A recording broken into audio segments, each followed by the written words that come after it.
जय जगन्नाथ। आज जन्माष्टमी प्रभु श्री कृष्णंकर आज जन्म। आज सही परम प्रेममयी परम लीलामयी कृष्ण के विषय रे किछि कहबी। ये जो कृष्ण तत्व कौन गोटे वीडियो रे मध्य कही किछिटा परे। क्रूस गोटे संस्कृत वर्ड। क्रूस माने टाणीबा। क्रूस रु हेछि कृष्ण अर्थात जे जीव सकल को निज आड़ को आकर्षित करती तांको ही कृष्ण कहा जाए। तो ये जो कृष्ण का जन्मर उद्देश्य कौन? जेते देवादेवी आसीचंती अर्थात प्रभुंकर जेते अवतार आसचंती ता पछरे किछि ना किछि उद्देश्य अछि। सही समय कौन एंती परिस्थिति थिला जोथि पई कि भगवानकर से अवतार हेछि। अर्थात कृष्णकर से अवतार पछर उद्देश्य कौन? जेतबेले प्रेमर अभाव घटिला, प्रेम जिनसटा को लोक माने ठीक से बुझिलेनी, ज्ञानर प्रबलता बढ़ीगला अर्थात लोक माने शास्त्र विधि को सबु किछि बेली भाबी नेले ता उपरु को जे भल पाइबा बेली कौन जिनस अछि बा से जो सात्विक निर्मल भल पाइबा सेटा को लोक विधि मार्गर बेली भाबी नेला। अर्थात देखंतु केवल रिलेशन वाइज से माने भल पाइबा पई बसिले। रिलेशन वाइज माने ए मोर हिसाब रे भाई हेबे तने मुआ को भाई हिसाब रे ही भल पाइबे। ए मोर हिसाब रे माउसी हेबे, खुड़ी हेबे, माई हेबे, किछि भी हेबे तेणु मु तांको हिसाब रे सेही हिसाब रे भल पाई परिबी। किंतु ता ऊपर को गोटे नैसर्गिक प्रेम जहा कौन से रिलेशन रे अपेक्षा करेनी ए जिनसटा को लोक माने बुझी नथिले। सेहिति पई भगवानकर अवतार हेतिला जोथिरे से तांकर गोटिए शक्ति ह्लादिनी शक्ति जहा को राधा बाबा से प्रकट करिथिले। प्रभु श्री कृष्णकर तीनटा शक्ति संधिनी, संबित, ह्लादिनी।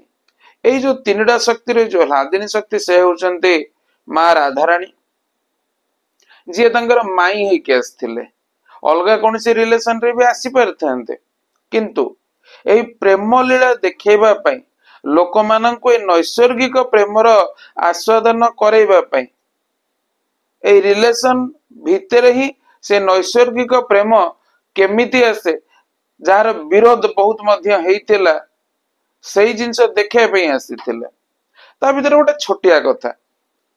छोटिया कथा कौन आजिकली बहुत ओडिया रे भी बेले बेले किछि भगवान को थट्टा कला भलिया अर्थात राधा कृष्णकर भल पाइबा को गोटे अलगा अर्थ रे मझे मझे किछि बाहर सुनिबा पई मिले। ए सबु जहा भी हुए लोक माने ताको साधारण भल पाइबा सहित तुलना करते।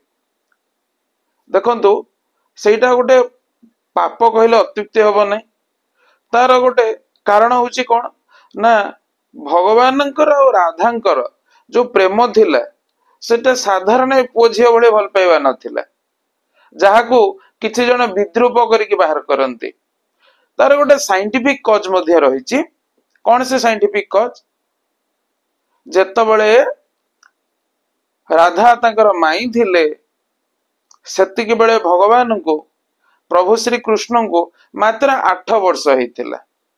आउ गोटे 8 वर्ष बयस रे सही प्रकार फीलिंग्स गोटे पुओ मनरे केबे आसे नहीं बा सही प्रकार रो जो फीलिंग्स को नहीं कि किछि थट्टा करंती मजा करंती से प्रकार फीलिंग्स गोटे 8 वर्षर पिला भितर आसी न थाए। जेतबेले कि राधा तांगटरू बयसर बड़ थिले समान बयसक मध्य नथिले जहा को थट्टा विद्रूप मध्य किछरा जगह करा जाए ता संपूर्ण भूल। काहे कि ना बयस डिफरेंस एया थिला आ सही समय भगवान को एज जहा थिला से समय रे सही प्रकार खराब भावर उद्रेक मध्य आसे हुए नहीं जहाँ साइंस कहूँ जहाँ विज्ञान कहूँ तेणु राधा होउचंती कौन जेहेतु तांकर शक्ति थिले कृष्णकर गोटे शक्ति थिले तो ऑटोमेटिक शक्ति शक्तिमान जार शक्ति तांको आड़को टाणी हेबे बा राधा को आकर्षिका शक्ति बोली कहा जाए राध राध धातुरु राधा आछि बा जहाकू भगवान निज आड़को आकर्षण करंती बा राधा कहले समग्र जगत होउचंती राधा कर स्वरूप अर्थात प्रत्येक जीव तांको आड़को टाणी होउछि सब बेले टाणी होउछि जानो किंबा न जानो से जो टाणी हबार जो शक्तिटा बा काहेकि टाणी होउछि ना प्रत्येक आत्मा से परमात्मांकर अंश विशेष एई कॉन्सेप्ट होउछि सैया जे आत्मा परमात्मांकर जेहेतु अंश सेथिपई आत्मा तांका आडको टाणी होउछि आ राधा सेई भावटाकू प्रदर्शन करथिले बा केमिति भगवान का आडको टाणी हंती केमिति तांको भल पांती केमिति भगवान को पाया पे पागल हुअंती राधा जतबळे कृष्ण को नाम केवल सुनिथिले देखि मध्य नथिले प्रथमे सेतबळे तांको भितरे से भाव पळै आस्थिला से कृष्ण कृष्ण के पागल हे जाउथिले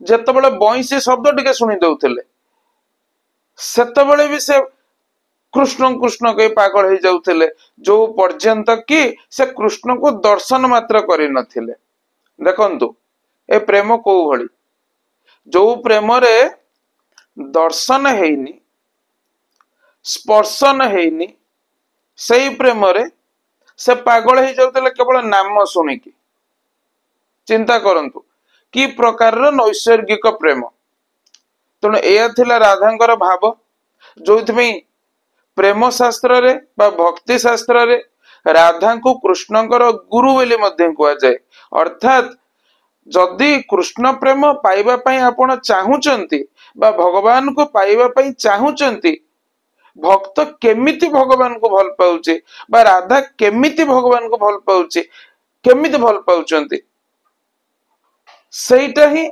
आम पई प्रेमर मार्ग तेणु राधा देखे जाइचंती प्रेमर मार्ग तांको मार्ग रे चलिले जाइके कृष्ण को प्राप्ति होइଥାଏ यह होउची कृष्ण जन्मर गोटे मुख्य वैशिष्ट्य आउ मध्य वैशिष्ट्य थिला धर्म संस्थापनार्थाय धर्मर संस्थापना पई गीता रचना करिथिले दुष्ट मानकर विनाश करथिले परवर्ती काल रे किंतु तांका जीवनर प्रथम आधार प्रथम वयस रे से प्रेम शिक्षा ही जीव को दे देइचंती जो कि वृंदावन को प्रेमर क्षेत्र बोली मध्य कहा जाए सही जगार धूली बाली कणा तकते प्रेममय हो जाए एपर्यंत मध्य से बाली रे जदि जणे जाई गड़ी भी गले निधिवन बोली गोटे जगह अच्छी सेठी जोटी एबे भी राधा कृष्ण को लीला हुए सेठी जदि जणे बाली रे गड़ी भी जाई परले ता भीतर प्रेमर संचार हे जिवो हबो एटा सेही प्रकार भक्ति विश्वास रहिले सही जगार प्रेमर संचार हे जिवो तेणु यह होउची श्री कृष्णंकर लीला से पंच भावर निदर्शन बा प्रेमर जो पांचटी भाव रही शांत दास्य सख्य बात्सल्य मधुर प्रत्येक भावर निदर्शन प्रभु वृंदावन रे देखै दैचंती यह होउची कृष्ण जन्मर वैशिष्ट्य बा भगवान का जन्मर वैशिष्ट्य आज मो वीडियो रे एतिकी जय जगन्नाथ।